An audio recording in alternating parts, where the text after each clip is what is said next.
I want to tell you about a new podcast called Amuse News. Publishing multiple days a week, Amuse News is your source for food news, interviews from around the food world, and more. On the show, we'll be engaging with food storytellers, from chefs to advocates to people working in the field, and many more. Find Amuse News wherever you get your podcasts. Amuse News is a destination for everyone who's looking for a new, insightful look into the world of food.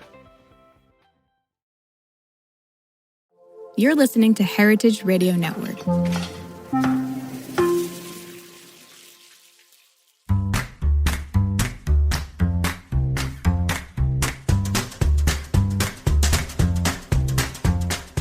I'm Allison Kane, and welcome to In the Sauce, a podcast about building consumer brands from the ground up.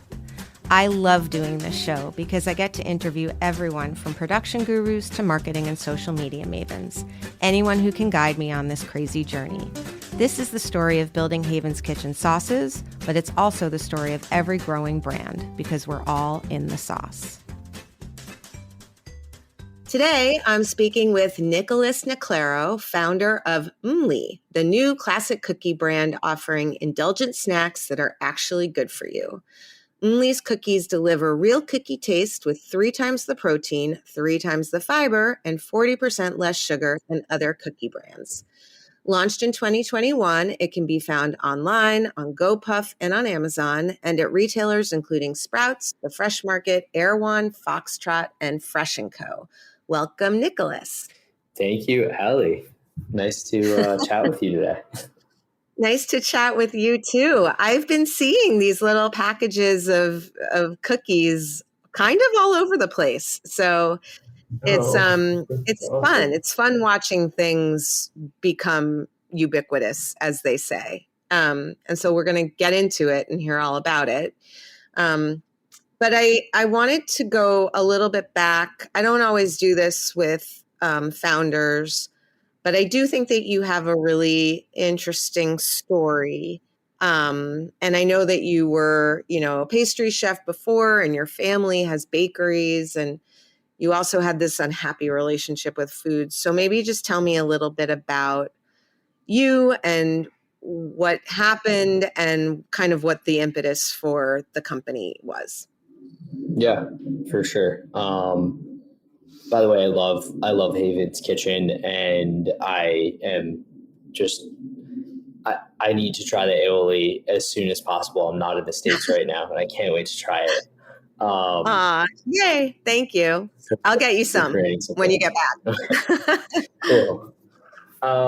Yeah. So I'm from New York. I'm from Westchester. Basic Italian American family upbringing. And food, like so many cultures, is central to just our family's existence. Like everything really comes back to food. And I just, I grew up around it, but I also grew up around parents that, I came from a middle-class family, like working class to an extent family. And they would just go to BJ's and buy whatever was in bulk pack. And they would buy Sunny D and the delicious chocolate chips from Costco and BJ's. And I was just around food all the time. And I loved it. I also loved cooking. I loved baking at a pretty young age. So I did have a interesting relationship with food when I was younger. I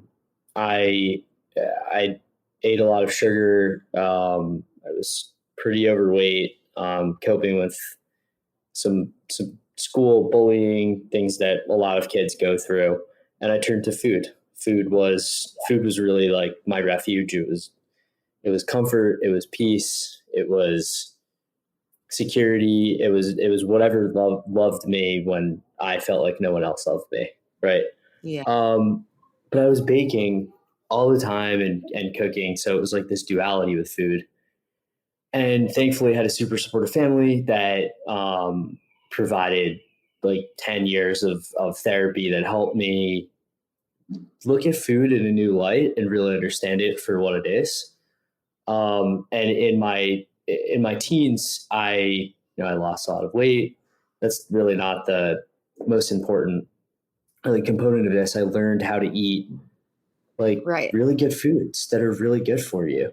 And I ate foods that were good for me, but I made sure that they actually tasted good. Right. And still give you the joy. Yeah. Yeah, all the time.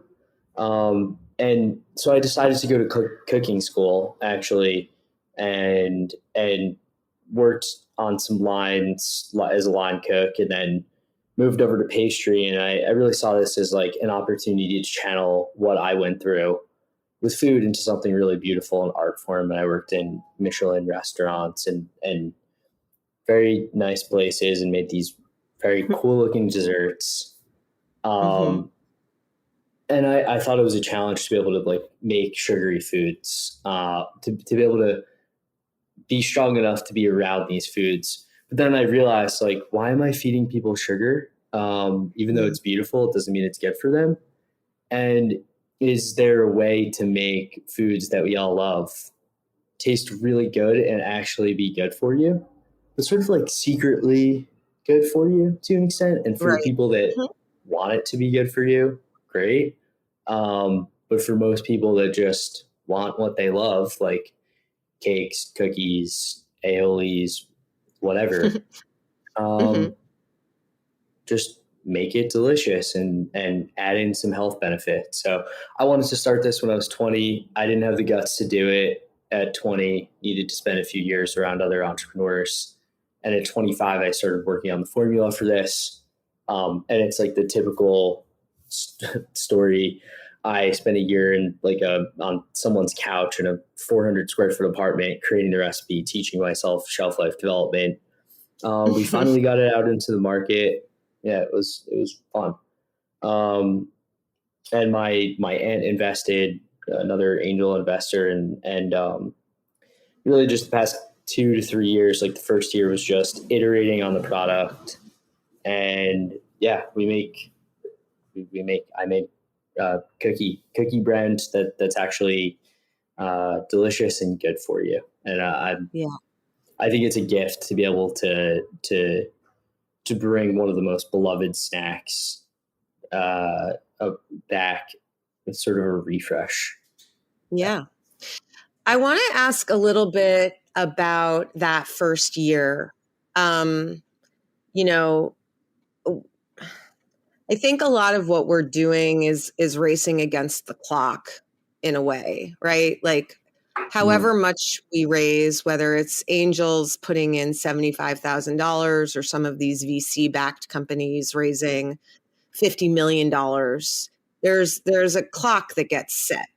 And it's like, you got to figure stuff out before you run out of money, or at least you run out of the opportunity to raise more money. And on sometimes that's on a smaller scale and sometimes that's on a larger scale. And I was talking to a friend who also is an investor a couple weeks ago, and he said, a lot of times he sees these companies who they do figure it out. They just figure it out after they've either raised too much or it's taken a little too long. And he's like, those are the saddest ones, because you know that they've figured that inflection point, but maybe it's just come a little too late. And that's candidly like that's my fear, and but I guess, what we're all trying to do now is speed up our timeline of figuring it out while at the same time spending less money doing it. And that's sort of the key, I think, with the new climate of less money available, more scrappy, every dollar has to count. So, you're close to it. You're now in year 4, year 3? You're going into year almost at the end of year 3. Yeah. Going into right. Okay. So you're fresh enough with it where you can kind of look back and say, okay, here's what I learned year 1 for the people listening that maybe are on a similar trajectory. Like, what were some of those things that You kind of got to go through it, but maybe you can go through it a little quicker and with a little less money than you did. Yeah. A lot of learnings in the first 2 years, not just the first year, but the second year too. I would say if you look at our product, right, it was a mainstream, like testing this product out in the market. We've iterated on it 3 times, the recipe and the branding. If I had known what I know now, we create cookies and it's a very mainstream product. But I think one thing that I tried to do in the beginning was the positioning was just not, it didn't have mainstream appeal. And I could have went through that process much quicker to just understand that humans are very simple. They'll typically eat what they always eat. And just make sure you have a scalable product, and like scalable as in it sells to various consumers, even though you're focusing on a core consumer base, and also position it to, I don't want to say trigger, but to really hit those key points that consumers are really looking for across the board. So you think, I guess on the product itself, do you think you were trying to do too much originally, or do you think it just didn't taste as kind of mainstreamy as people wanted? And then separately on the package, were you like too functional and you backed off of that and just leaned more into like, this is just a cookie that happens to be good for you? Like, can you give me an example sort of product and packaging where you kind of mainstreamified it? Because I think this is really relevant for a lot of people. Yeah, like we used in our fruit, they tasted delicious from day one, but like we used monk fruit in our cookies, and apples. We just use a very simple apple sweetener in the cookies, and then we added monk fruit to make it sweeter. So we were trying to like something like that, sort of tripped over ourselves because not a lot of consumers love monk fruit. And we were just trying to make it. I would say too perfect to an extent, and it was just too complicated.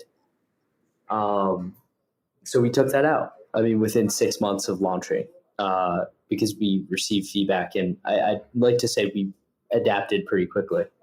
And then on the packaging side, like the first iteration, like the first package that came out, it was just so busy. Like we had characters on it. It was very youthful, so it wasn't super attractive to say a millennial or like a millennial consumer. And also what you mentioned was functional. Like I tried to make this product too functional. It actually said functional cookie on the box, and people might not want a functional cookie, right? Yeah, like people don't really care. Like it just like supports digestive health and made with fruits and veggies, and it's like for the few consumers that really care about that, they're going to look at the ingredient label, and they're going to be smart enough to know something like that. What are consumers really looking for? It's pretty common across the board. Like clean ingredients, it tastes really good, low in sugar most of the time, but good sugars, right? Which is why we just stick with apples and coconuts, coconut sugar, and even like the protein and the fiber, like they're nice to have. So protein is coming into focus now. It's funny that you're saying this because I don't know if you listened, but I had Anna Whiteman on a couple weeks ago, and we were talking about Expo and like her big takeaways from Expo. And I keep going back to them because I think it's like her takeaways from Expo are sort of like her takeaways on like the current state of CPG, which is that for a while there, we all got into, whether we thought we were or not, we were all in this bubble of even though the consumer isn't necessarily there yet, if we make these products, whether it's a sauce or a cookie or whatever, they will come. And we were sort of, I think, given that impression because there was this kind of COVID bump, and social media has its thing, and that can be very sort of silo-y. And then there was all this money. But what has happened now in the industry is that we're all realizing we don't need to, as they say, boil the ocean. We don't need to be crazy functional, zero everything, the most whatever. We just need to be like a little bit better for you. And we need to taste really good, which kind of, still matters. People aren't just looking at their macros. And we need to not try to convince the consumer that they need this, but build something for where they're at. And that was like the big sort of aha. Because, I think we're all realizing that. We're all realizing that it's not doing us any favors to be everything. We just need to be a little bit more or less of a couple of things. And then the messaging needs to be, I think you're right, as simple as possible. I mean, even with us, I don't think we're totally there yet, but people still are confused by dip, drizzle, dunk. Like, to me, that couldn't be clearer. But they want to know dip what? Drizzle onto what? Dunk what? Like, they really want to be told. And I'm still sort of like, why? Why? Why? But you're right. I mean, they don't want to have to spend the time figuring it out. I think that's. No, it's most people. I mean, when I go into a store, I honestly, as a consumer, and if I just walk in and I buy things that are easy, especially in the United States, things that are easy and familiar and things that I don't really have to think about. Those are the things that I'll purchase again and again. And I totally agree with you and Anna. I didn't listen to the episode, but the days of, cash was just flowing, and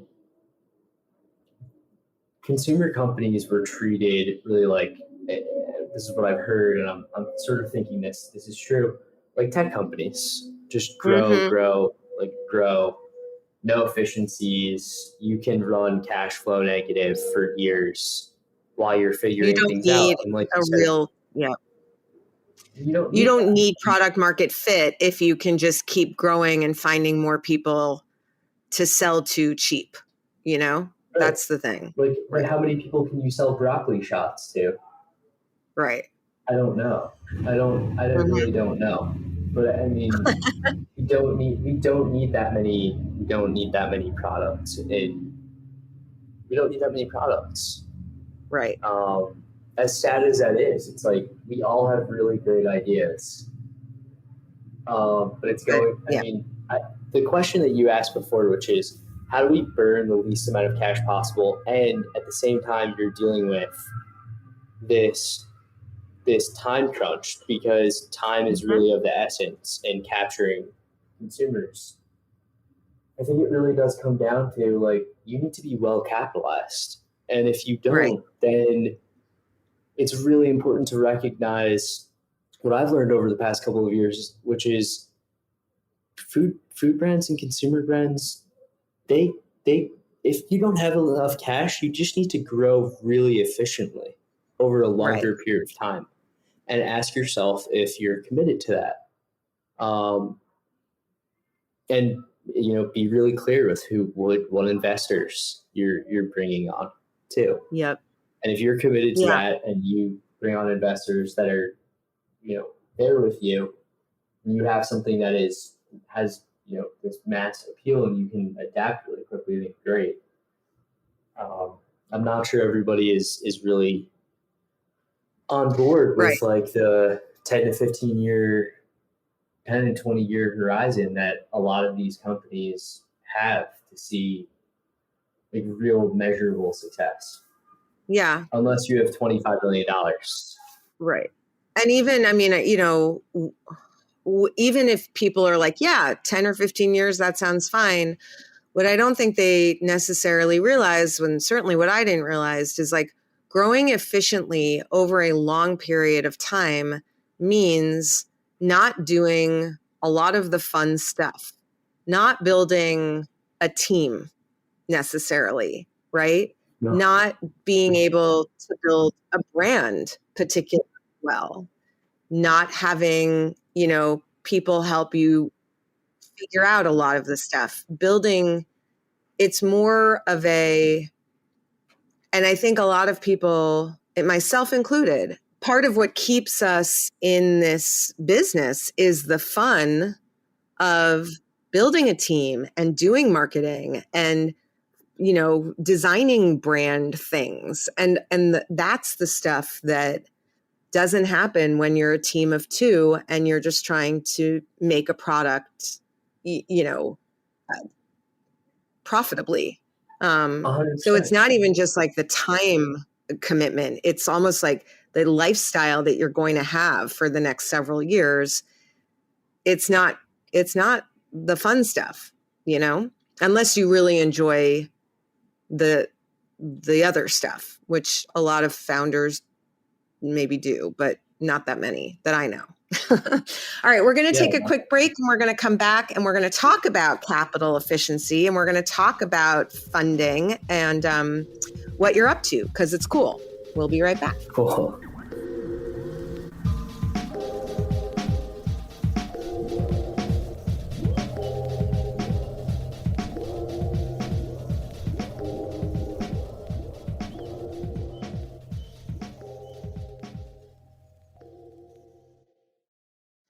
I'm back with Nicholas Neclaro, founder of Mly.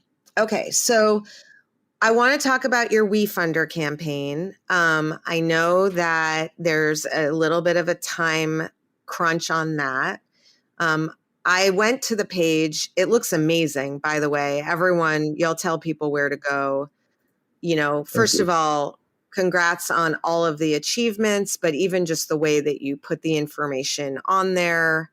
It's like, I'm like, yeah, totally. Yes. This, like it was great.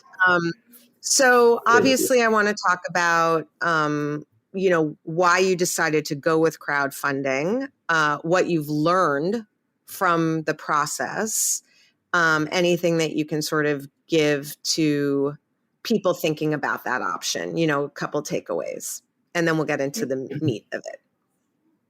Yeah. So yeah, we are raising on WeFunder. We chose WeFunder. And by the way, I mean, anyone can invest. I think one of the gifts, which I can share about this, is that we're not just bringing on accredited investors. Like anyone that believes in a mission or a product that they love can invest $100 in a company. And that's like the same as going out for lunch in New York City. And you can check out the WeFunder page. It's wefunder.com/Mmly, MMMLY, and we're closing in the next 2 weeks.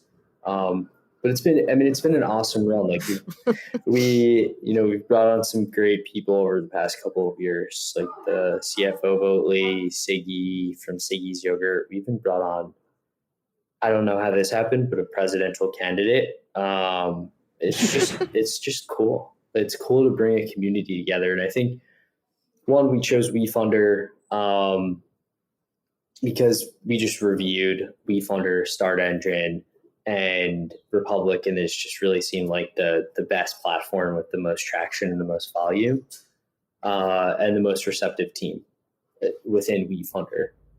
We also, chose this campaign to do a crowdfunding campaign because it's really like free marketing to an extent. I mean, a lot of these campaigns are numbers games. Like we have 154 investors right now, and they are like our brand advocates, and we're going to leverage that as much as we can once the campaign closes.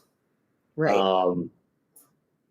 Yeah, I mean, and to be honest with you, since this is really important information for founders too, I mean, bringing on angel investors right now, money is still tight and people are not investing or just throwing 10, 25, 50K, 100K checks anymore. I mean, they want to see really solid financials and solid businesses. So we're turning our community to help build this. And you know, what to learn from this campaign, which is what's involved in it. It really is a marketing project. It requires extensive communications, pre-campaign with email flows, having a lot of leads between customers, investors, and a strong network to reach out to. And it requires, I would say, we put in like 2 to 3 weeks ahead of the campaign. We mobilized pretty quickly, but we had a lot of brand materials ready to go. And it requires a lot of outreach because, again, it's a numbers game. Like, you need to get 400 people to put in 100 to $5,000. But it's a good opportunity for sure. Yeah. I mean, if you don't mind, I'd love to understand. I mean, you're gaining distribution. Your margins are, you know, in solid shape from what I saw and getting even better. You know, you figured out some stuff. There seems to be, you know, market, you know, sort of white space. What did you hear? Did you go to early stage investors? And what did you hear a common refrain other than we're just not investing right now? Like, what was the thing that you're trying? What did you hear that like is like you're like, okay, now I'm going to solve that? Because I kept hearing it. Yeah, I mean, honestly, it was 4 things come to mind. One is a lot of investors are saying they're not investing right now, especially angel investors. And a lot of investors are also not investing in consumer. Because they're not investing in consumer when they're looking at financials after they review financials and how much cash it takes to build a business. And how long. A lot of them and how long. And a lot of them that I've met have been burnt by consumer good companies over the past couple of years. The other 2 objections, like, our margins guaranteed to be 45 to 50% once we ramp up to a certain level, but they're not amazing right now because we're not at scale and we haven't been able to, until we raise this money and we launch more distribution, we won't see the 30% efficiency. So we need to raise this to be able to see that efficiency. And a lot of them always want to wait until when the grass has grown. They want to be there for that. And a lot of people in other facets of life, they want to be there when things are better. Yeah.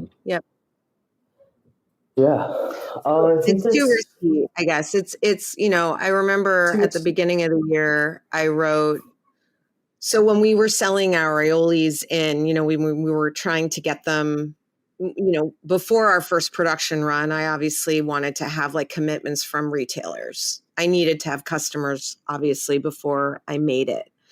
And one really, you know, wonderful retailer that we have a nice relationship with on our fresh, the condiment buyer basically called me and was like,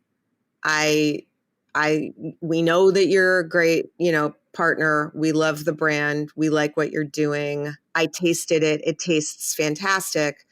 But without a shelf ready pouch, like what we sent to our buyers were, you know, clear pouches with a label on them to make it look like what it would eventually look like.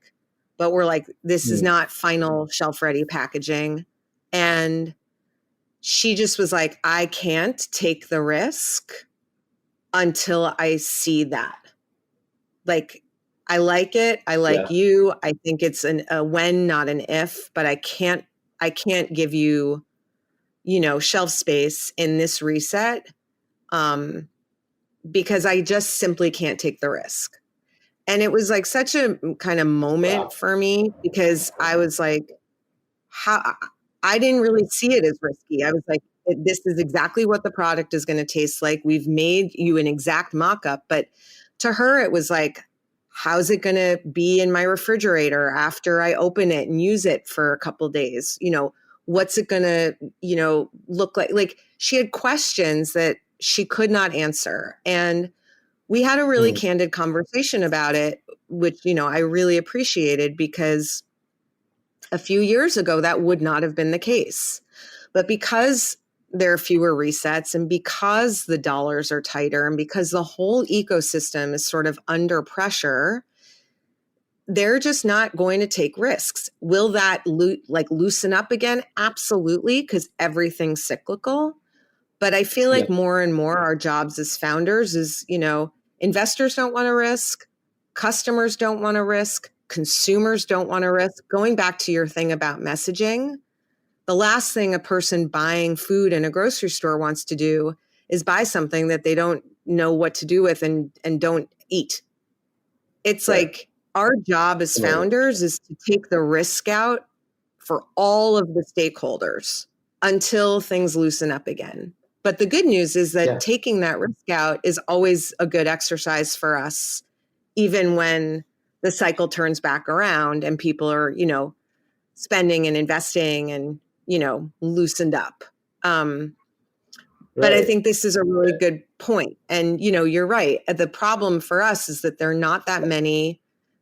There are a lot of early stage tech investors. There are not a lot of early stage CPG investors. And there were what they call like these tourist investors, right? There were a lot of angels, but they have since sort of moved on. So there are not that many funds even who do, 1 to 5 million in, last 12 months of sales. And they're just few and far between. Yeah. I mean, but there's, no matter what environment we're in or what we're experiencing in terms of cash flow and the ability to capitalize a company, having everything wrapped up and figured out to the best of your ability with the resources that you have.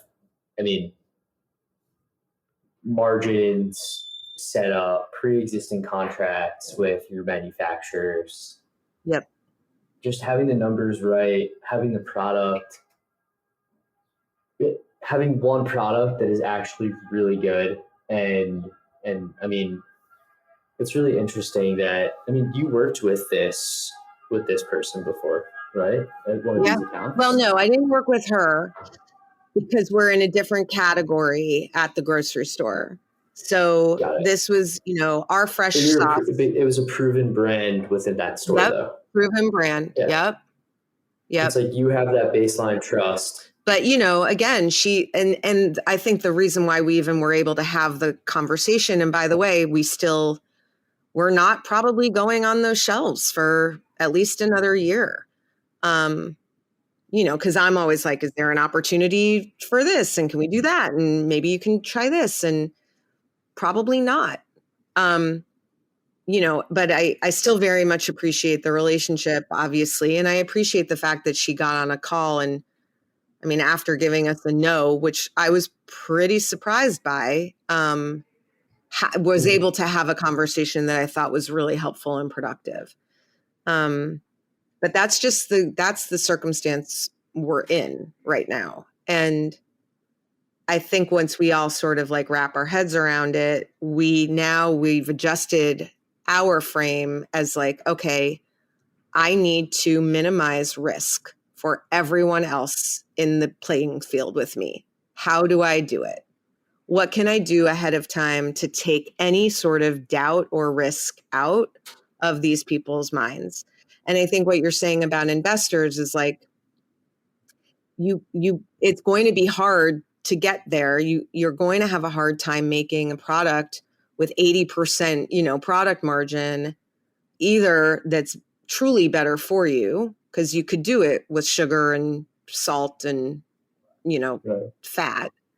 But it's going to be hard, or without, some real scale. And we all know that scale doesn't necessarily solve everything.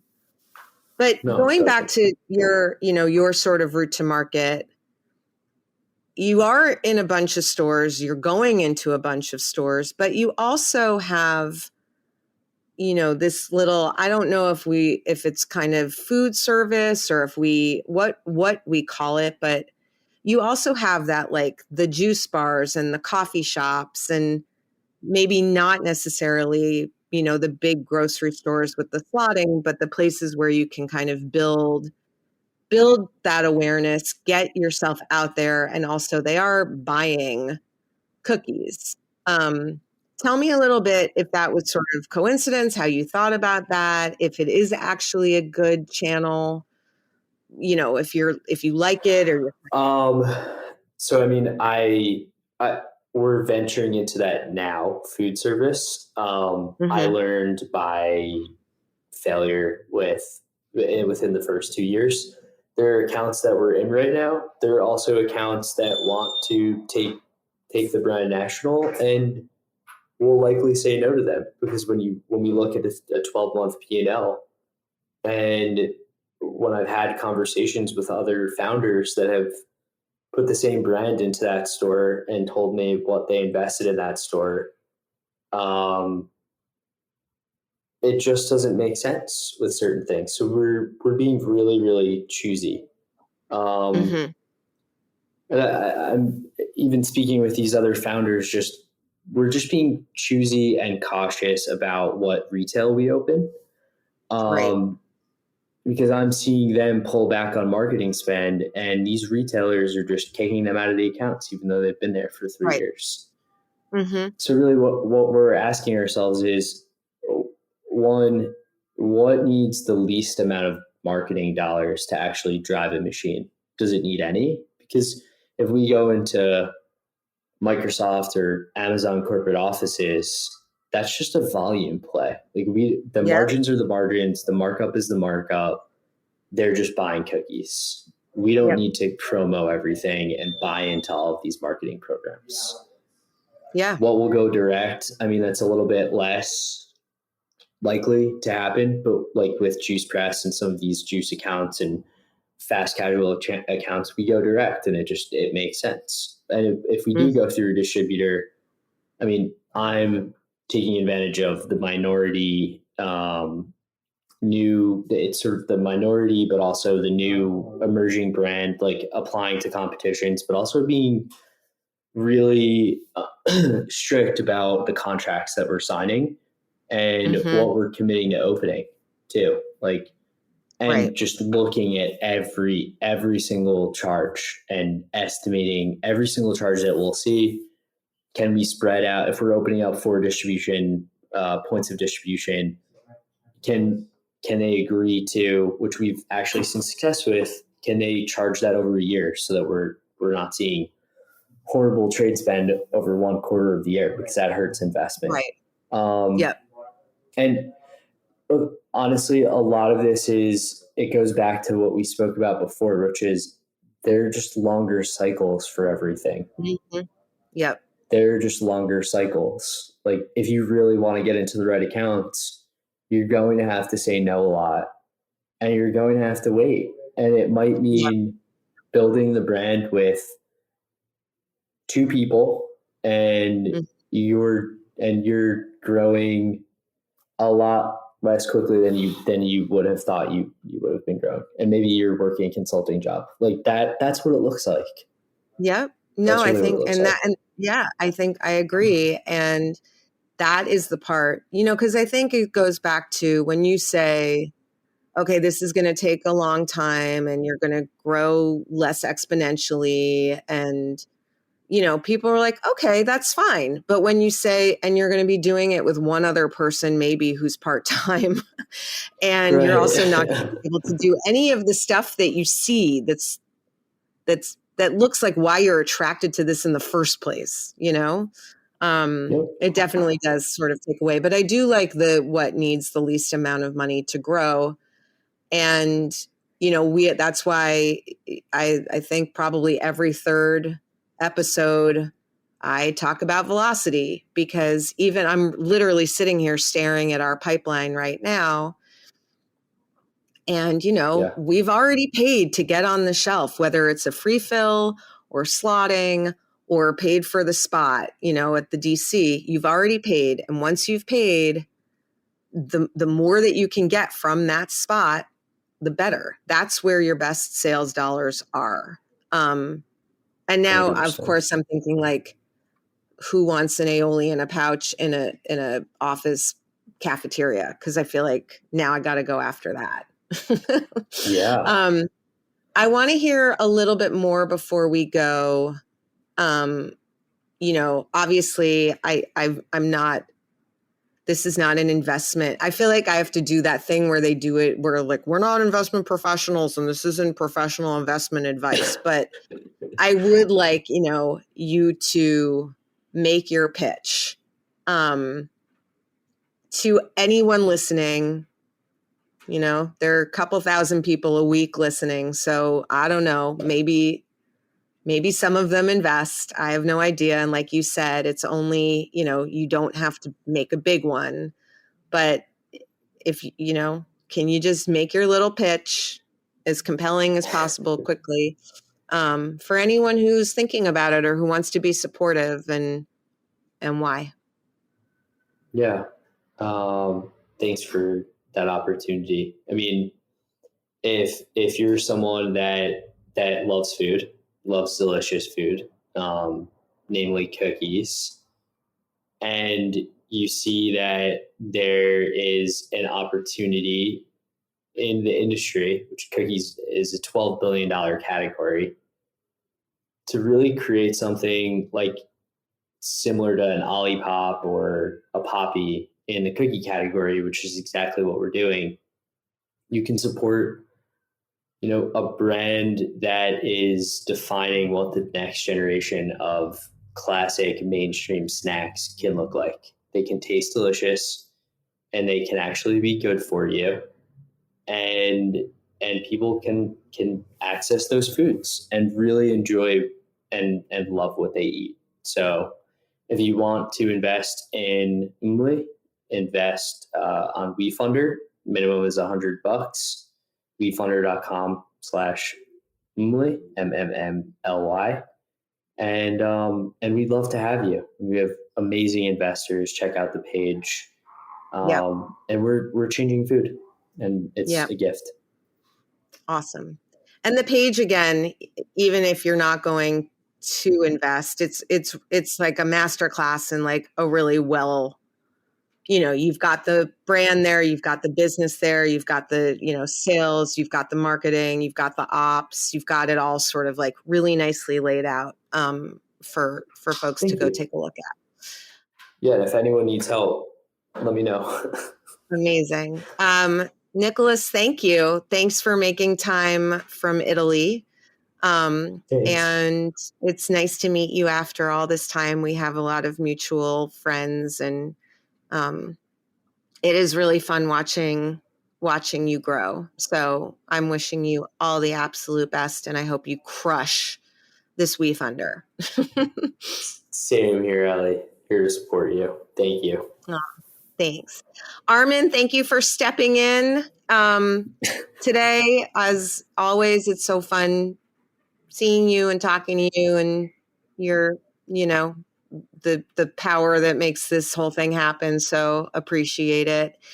And listeners, next week is all about Amazon, and lots of questions. We just launched the aioli there, and there's, DSPs and PPCs.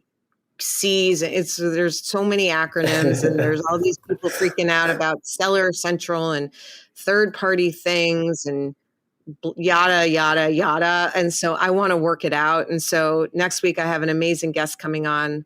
We'll talk all about Amazon, and I will be back with another episode of In the Sauce. In the Sauce is powered by Simplecast. Thanks for listening to Heritage Radio Network, food radio supported by you. Keep in touch at heritageradionetwork.org/subscribe.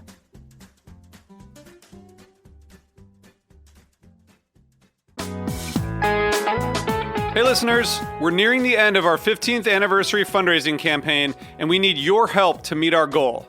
This campaign offers you a chance to win a unique food and music experience in one of the most exciting cities in America. Here's how it works. Donate to HRN and you'll be entered to win dinner for two and 2 tickets to a concert in one of 8 amazing cities: New York, Los Angeles, Philadelphia, Nashville, Las Vegas, Charleston, Ardmore, Pennsylvania, and Asheville. All donations support our work educating food system storytellers. And when you donate, you can choose one of those cities and you'll be entered to win dinner and 2 tickets to a show. So help us reach our goal and enter to win dinner and a show in the city of your choice. Check out heritageradionetwork.org/15 to donate and enter to win today. That's heritageradionetwork.org/15. Thank you.